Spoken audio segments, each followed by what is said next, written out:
Hello les filles. Hello les filles, j'espère que vous allez bien. On se retrouve aujourd'hui pour mes favoris du moment. Comme vous avez pu le voir dans le titre, ça fait un bail que j'ai pas fait de vidéo favoris puisque voilà, j'avais envie de faire autre chose tout simplement. Et du coup j'ai pas mal de choses à vous présenter. Petite chose avant de commencer la vidéo, je pense que vous avez vu que j'ai changé de couleur de cheveux. Je pense que ça se voit quand même, c'est quand même vachement plus foncé. Si jamais vous voulez savoir ce que j'ai fait, la couleur que j'ai faite, etc. Je vous mettrai en barre d'infos l'article que j'ai fait sur le blog. Là je pense pas que ça va se voir parce qu'il n'y a pas de soleil, mais en fait c'est pas un brun, il y a des reflets rouges et tout dedans. Si jamais vous voulez voir en détail, allez checker l'article en barre d'infos. Donc on va commencer les favoris sans plus attendre.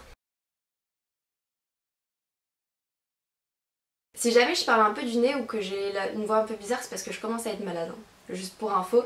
Donc la première chose que j'ai à vous montrer, c'est cette crème hydratante de chez NYX, donc pour le visage. Ça fait des années que j'utilise les crèmes La Roche-Posay, sauf qu'en fait j'ai toujours eu le problème d'avoir le cul entre deux chaises avec leur gamme. Leur gamme pour les peaux grasses, elle avait tendance à pas quand même assez hydrater certaines zones de mon visage qui sont souvent sèches, donc par exemple au niveau de l'arcade sourcilière, le front, les ailes du nez. Et leur gamme pour les peaux sèches ou entre deux, et en fait je sentais qu'elle était trop riche pour ma peau et que du coup c'était trop gras. Et j'ai eu il y a pas longtemps un échantillon de cette crème, enfin il y a pas longtemps, ça fait 2 mois je pense, et j'ai juste adoré. C'est la crème prodigieuse, crème hydratante défatigante, antioxydant, anti-stress cutané pour peau normale à mixte, et franchement elle est géniale. Quand vous la mettez, vous sentez qu'elle est quand même relativement riche, mais elle pénètre hyper vite la peau. Ça hydrate sans être gras après, elle est super cool. Ça coûte un bras, par contre je crois que c'est 27 € la crème, mais franchement elle est géniale et je pense que j'en suis pas prête de changer. C'est la 3e que je rachète et franchement cette crème c'est une tuerie. Toujours chez NYX on a ce lait après soleil. Donc c'est le lait fraîcheur après soleil visage et corps, prolonge le bronzage, répare, apaise aux fleurs d'eau et de soleil. Ça c'est ma maman qui l'a acheté au début des vacances, en fait je lui ai volé parce que c'est juste une bombe. Ça sent trop bon, ça hydrate et ça soulage après le soleil, mais en même temps c'est pas grave, ça pénètre vite et ça répare quand même la peau. C'est la première fois que je teste... C'est la première fois que je teste des trucs de la gamme soleil de chez NYX et franchement c'est une bombe. Alors là pareil, je pense que ça doit coûter un bras, mais franchement c'était super bien. Et la contenance est assez grande, c'est 200 ml, moi ça m'a largement suffi. Là je l'utilise encore, elle est pas du tout terminée, elle en est à là. Aussi le truc qui est plutôt sympa, c'est que moi je suis la première à détester les crèmes pour le corps qui ont des paillettes ou des irisés. En général je trouve ça fait too much, on a l'impression que vous savez c'est les paillettes que vous mettez au jour de l'an là pour faire la fête et tout. Putain, j'ai les oreilles qui se bougent, c'est horrible. Ah putain. En fait là il y a des irisés, sauf qu'en fait c'est vraiment l'irisé que vous allez voir au soleil et c'est vraiment... ça donne un effet satiné, c'est pas du tout too much. Ça se colle pas aux fringues parce que ça c'est souvent des problèmes que j'ai eu aussi avec les crèmes de ce genre là. Et franchement gros fave. J'ai découvert aussi dans le rayon gel douche à Auchan la marque Nature et Moi que je connaissais pas du tout. Alors j'ai posté une photo sur Instagram. J'ai posté une photo sur Instagram et apparemment vous êtes beaucoup à connaître. Donc je dois vivre dans un trou à la campagne, c'est juste pas possible. Et ah ça va être horrible. Une gamme super complète de parfums. C'était horrible à choisir franchement. J'ai pris à la figue, j'ai pris à la violette je crois et à l'abricot, et enfin j'ai commencé avec celui à la figue et franchement il sent trop bon, c'est une tuerie. Donc c'est la figue bio de Provence, c'est 96% d'origine naturelle, sans sulfate ni parabènes, non testé sur les animaux et fabriqué en France, donc en plus c'est plutôt responsable comme gel douche. Moi qui ai la peau très fragile, très sensible, ça m'a pas donné de boutons, ça m'a pas fait des plaques ou quoi que ce soit. Franchement c'est un truc super cool, ça sent tellement bon, c'est agréable. Des filles qui m'ont dit qu'elles trouvaient que ça moussait pas, moi j'ai pas eu de problème, enfin je trouve que c'est normal. Et voilà, c'était pas très cher en plus, je crois que c'était 2 € et quelques pour un produit super naturel et plutôt bien fichu. Je trouve que c'est un très bon point et je l'ai quasiment déjà terminé, donc voilà. Ah ça coule, putain, fait chier. Alors j'ai dû aller chercher du sopalin parce que juste le truc coule sur moi. C'est le masque de chez Aussie, c'est le 3 Minute Miracle, donc Moist. Et en fait voilà, c'est la gamme hydratante du truc, je me suis foirée en faisant ça. J'avais eu le reconstructeur pour mon anniversaire par Julie que j'avais juste adoré. Et du coup je me suis acheté celui-ci sur le site V-Ink et donc j'ai pris le Moist. Et c'est trop bien. Moi qui aime pas laisser poser 3000 ans un masque sous la douche, celui-là il agit rapidement. Il est super efficace, il vous fait les cheveux doux, brillants, il les hydrate bien. Donc voilà, après je crois que c'est un petit peu cher, il me semble que c'est dans les 8 ou 9 euros. 236 ml, je trouve que ça va, ça s'utilise pas très rapidement. Et je le rachèterai pour les cheveux colorés parce que vu que maintenant j'ai les cheveux colorés, va falloir que j'adapte un peu ça, mais franchement je l'aime beaucoup. Dernière petite chose dans la gamme des soins, c'est le exfoliant pour les lèvres de chez Kiko. Donc en fait j'avais déjà vu ce principe là avec ELF, en fait qu'ils avaient un espèce de baume, vous savez, avec des granules là que vous frottez sur les lèvres et que ça vous fait un gommage. Et en fait la dernière fois j'étais chez Kiko et j'ai regardé et j'ai trouvé ça en fait, et je me suis dit bah je vais tester, il était pas très cher je crois. Et franchement je le trouve quand même super efficace, il gomme mais sans assécher les lèvres, c'est à dire qu'il y a quand même un côté super hydratant dans le truc. Et voilà, petit produit fort sympa à utiliser.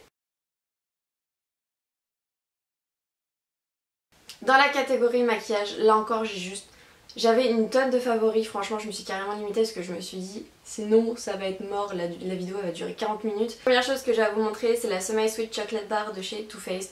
Alors c'est pas étonnant que je la surkiffe, j'ai déjà adoré la première et voilà, celle-ci elle est tout aussi, si ce n'est, j'ai peut-être, je pense un petit peu plus, je l'aime celle-là. Elle veut rien dire ma phrase, j'aime plus celle-là, c'est peut-être mieux dit comme ça. J'ai un gros crush pour le fard Butter Pecan. Avec lequel je suis maquillée aujourd'hui, enfin de toute façon tout le maquillage a été fait avec cette palette aujourd'hui, j'utilise que celle-là en ce moment. C'est béton franchement, les Semi Sweet de Too Faced c'est vraiment des palettes. Je commence à parler du nez, c'est horrible, des palettes qui sont géniales, donc voilà, gros fave. Là quelques mois de ça, j'ai terminé ma poudre matifiante Urban Decay, donc la Deslick Powder que je kiffe littéralement, et en fait avant d'en racheter une autre, en fouillant dans mes placards je me suis rendu compte que j'avais la HD de Make Up Forever que j'avais acheté il y a quelques temps, qui était complètement pleine, et en fait je sais pas pourquoi je l'avais laissé tomber, je sais pas, je l'aimais pas au début, et donc je l'ai ressortie. Donc c'est la poudre HD, donc je pense que tout le monde la connaît, elle est super connue. Donc là c'est la version poudre libre, elle existe aussi en compact. Et je l'ai ressortie et bah je l'aime bien, elle lisse le grain de peau, elle fait un petit peu un effet photoshopé. Je dirais pas qu'elle est ultra méga matifiante mais elle matifie quand même. Après peut-être que je rachèterai celle-là ou la Deslick, je sais pas encore. En fait j'arrive pas à savoir si je préfère en compact ou en poudre libre. Enfin en poudre libre je sais pas pourquoi mais j'ai l'impression que ça marque moins les zones de sécheresse que les poudres compactes.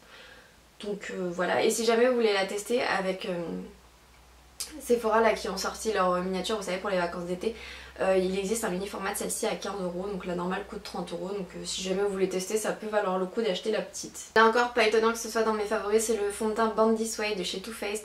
Je vous en avais parlé dans mon haul, je l'avais déjà testé et je vous avais dit juste que je l'adorais et je l'ai utilisé non-stop en fait. Ce fond de teint là est hyper modulable, donc ça c'est juste méga cool. Il couvre bien les rougeurs, il fait un effet photoshopé à la peau, vraiment je sais pas, il photoshop. Voilà. Et au niveau de la tenue, il y en a beaucoup qui m'ont demandé aussi, est-ce que pour les filles qui ont la peau grasse et tout, il y a besoin de repoudrer. Moi j'ai la peau mixte, je vous cache pas qu'il faut quand même un peu repoudrer, style milieu de journée, après celles qui ont la peau grasse. Je sais pas si c'est exactement le fond de teint qui convient, mais peau mixte, si vous poudrez, il n'y a pas de souci du tout. J'ai déjà dit, c'est la teinte Nature Beige, et c'est un fond de teint qui coûte 35 €, donc c'est un peu onéreux, mais il est très bien. Ce mois-ci j'ai ressorti mon highlighter Marie Luminizer de The Balm, et franchement c'est un des plus beaux highlighters qui soit, juste il n'y a pas de... je vais éviter de vous aveugler, il n'y a pas de problème là-dessus, c'est un highlighter couleur champagne qui est juste trop beau, il est irisé sans être too much, et il est trop beau, je me répète, et je sais pas si ça va se voir, je le porte aujourd'hui. Ensuite on a ce mascara de Jamie Maybelline qui est le Silk Sensational, que je n'arrive toujours pas à dire le nom, que vous avez très certainement vu partout sur les blogs et sur YouTube, et à raison, qu'il est super méga trop cool. J'adore la brosse, vous savez, en forme comme ça, je sais pas comment ça s'appelle, mais je trouve que c'est ce qu'il y a de mieux pour choper les cils, pour bien les séparer, pour recourber super bien. Et voilà, je l'aime trop, il coûte 10 €, c'est une broutille, donc voilà, foncez si jamais vous cherchez un nouveau mascara. Petite chose dont je ne vous ai pas parlé et que pourtant j'utilise depuis des mois maintenant, enfin vous l'avez vu dans mes tutos maquillage, c'est le Paint Pot en teinte Soft Ocre de chez MAC, donc ça pareil, hyper méga connu. J'ai mis un moment avant de craquer parce qu'en fait, je sais pas, à 20 € la base, je me disais ouais, autant reprendre la Urban Decay à chaque fois, et au final un jour je me suis dit je vais tester. Et c'est super sympa, ça fait hyper bien tenir les fards. Soft Ocre, elle est parfaite pour les personnes qui ont la peau un petit peu mat et vous savez avec des sous-tons jaunes. Elle s'adapte hyper bien à la couleur de la peau et franchement ça efface tout ce qui est veines et tout, enfin ça unifie hyper bien la paupière. C'est 20 €, c'est un petit peu cher mais je pense que ça va me durer assez longtemps. J'ai ressorti également cette petite palette de chez Too Faced. Alors j'ai l'impression que mes favoris maquillage c'est à base de j'ai ressorti tel ou tel truc. Je crois que en fait j'ai fait du tri dans mes placards et je me suis rendu compte qu'il y avait plein de trucs que je devrais vraiment utiliser. Et en fait c'est une palette, je vais tenir le pinceau, pour les sourcils. Donc vous avez deux poudres en haut, donc une poudre pour les brunes et une poudre pour les blondes. Vous avez une poudre fixatrice et un highlighter. Et vous avez un petit goupillon qui était fourni avec, que j'ai jarté parce qu'il est trop petit. Et un petit pinceau pour les sourcils. Donc moi bien sûr j'utilise la teinte brunette. La cire fixatrice je m'en servais pendant un moment, elle est très sympa, elle est en color donc voilà. Mais maintenant j'utilise, en fait je mets le Gimme Brow par dessus. Donc là je m'en sers pas en ce moment. L'highlighter est sympa, par contre c'est hyper dommage, c'est que en fait, je sais pas si vous allez voir d'ici, il est rosé. Et moi ça va pas avec ma teinte de peau, enfin j'essaye de l'utiliser mais franchement c'est pas ce qui me va le mieux. Ce que j'aime beaucoup en fait quand vous maquillez vos sourcils avec des fards, c'est qu'en fait c'est hyper facile. Si vous n'avez pas l'habitude de vous maquiller les sourcils, je trouve que le fard c'est le truc où vous avez le moins moyen de vous planter, enfin avec les petits mascaras et tout. Moi ça m'arrive hein, des fois je dérape le matin, je donne un grand coup de fard genre jusque là. En fait voilà, vous passez votre doigt avec un peu d'eau, ça s'en va direct. Ça fait hyper naturel et voilà. Pour finir dans le maquillage il fallait absolument que je vous montre ces deux petites choses là. C'est donc de la collection Rebelle Romantique de Kiko. Je vous ai déjà présenté dans ma collection, dans ma vidéo First Impressions. Et en fait c'est le rouge à lèvres et le crémeux assorti, donc c'est la teinte 04. C'est celle que je porte aujourd'hui, donc en fait c'est un espèce de rouge framboise un peu entre deux, kiff kiff. Le crémeux est super pigmenté. Le rouge à lèvres aussi, enfin vraiment, voilà, je vous en ai parlé de toute façon dans ma vidéo Kiko, si jamais vous voulez aller voir, je vous mettrai le lien en barre d'infos, mais voilà, je vais pas m'étaler. Putain la vache c'est dur. Hein. Waouh. Dans la catégorie random, le premier truc que j'ai à vous montrer et que j'ai adoré et que je crois qu'il est bientôt fini et que ça m'énerve, c'est le parfum d'ambiance Tiki Beach de Bath & Body Works. Alors ça j'y croyais pas trop quand je l'ai acheté, très sincèrement, je me suis dit ça va puer genre la bombe à chiottes quoi. Et en fait pas du tout, enfin je vous avoue que quand vous venez le mettre ça sent un peu fort, sauf que voilà il faut le temps que l'odeur se dissipe un peu. Et moi de toute façon en général quand je mets du pchit comme ça j'ouvre mes fenêtres pour aérer en même temps. Et je trouve ça super sympa parce que moi par exemple quand je mets du vernis dans ma chambre et tout, j'aime pas l'odeur du dissolvant qui reste, etc. Et ça vous en mettez, vous aérez votre chambre en même temps et je trouve que ça couvre super bien l'odeur. Et en plus le parfum Tiki Beach sent merveilleusement bon, ça sent la plage, ça sent l'été, enfin ça sent trop bon. Et pour finir, les deux dernières petites choses que j'ai à vous montrer, c'est des bougies Yankee Candles. Alors je sais comme ça elles tirent un peu la gueule. La première c'est la Beach Holidays. Donc en fait ça sent vraiment la plage, je pourrais pas donner d'autres mots, je l'ai mis tout l'été là quand il faisait beau, enfin c'était trop bien. Et l'autre c'est Fleur de Madagascar ou je sais plus quoi, je vous mettrai le nom en barre d'infos. Et ça sent la fleur mais genre en mode frais, sympa, je sais pas. Mais ça sent bon en tout cas. J'espère que vous aurez découvert des trucs avec moi. N'hésitez pas à me dire vous vos favoris du moment parce que je peux piocher des petites idées dedans. Et voilà, je vous fais plein de gros bisous. Ciao!